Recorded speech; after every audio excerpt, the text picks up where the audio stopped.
সবশেষ মার্চের উইন্ডোতে বিশ্বকাপ বাছাই পর্বের শেষ দুই ম্যাচেই আর্জেন্টিনা জয় পেয়েছে। অন্যদিকে চিরপ্রতিদ্বন্দ্বী আর্জেন্টিনার কাছে হারলেও কলম্বিয়ার কাছে 2-1 গোলে জিতেছে। সবশেষ উইন্ডোতে ম্যাচের ফলাফলের উপর ফিফার র্যাঙ্কিংয়ে এসেছে পরিবর্তন। আজ 4 এপ্রিল ফিফার র্যাঙ্কিং ঘোষণা করার দিন। লাইভ র্যাঙ্কিং থেকে উঠে এলো মার্চের উইন্ডোর পর ফিফার র্যাঙ্কিং এর পূর্ণ চিত্র। আর্জেন্টিনার 2 জয়, ব্রাজিলের 1 জয় 1 হার। নেশনস লিগে জার্মানি, পর্তুগাল, ইতালি, স্পেন সহ ইউরোপীয় ফুটবল পরাশক্তিদের জয় পরাজয়ের উপর পরিবর্তন এসেছে র্যাঙ্কিংয়ে। এদিকে উইন্ডোতে বাংলাদেশ ভারতের বিপক্ষে ম্যাচ খেলে ড্র করায় এই ড্রয়ের মধ্য দিয়ে র্যাঙ্কিংয়ে উন্নতি ঘটিয়েছে বাংলাদেশ ফুটবল দলের বর্তমান অবস্থান 183তম।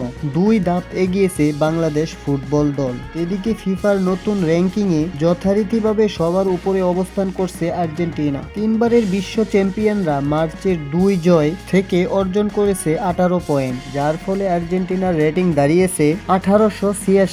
আর অন্যদিকে চিরপ্রতিদ্বন্দ্বী ব্রাজিলের অবস্থান আগের অবস্থান 5মে আছে। ব্রাজিল 1 ম্যাচে হার 1 ম্যাচে জয়ে অর্জন করেছে 0.19 রেটিং পয়েন্ট। বর্তমানে ব্রাজিলের অবস্থান 17.76.04 রেটিং পয়েন্ট নিয়ে 5ম স্থানে। শীর্ষ 5-এর বাকি 3 দল হলো ফ্রান্স, স্পেন ও ইংল্যান্ড। ক্রিস্টিয়ানো রোনালদোর পর্তুগালও অর্জন করেছে 9.40 পয়েন্ট। বর্তমানে 6ষ্ঠ স্থানে আছে তারা।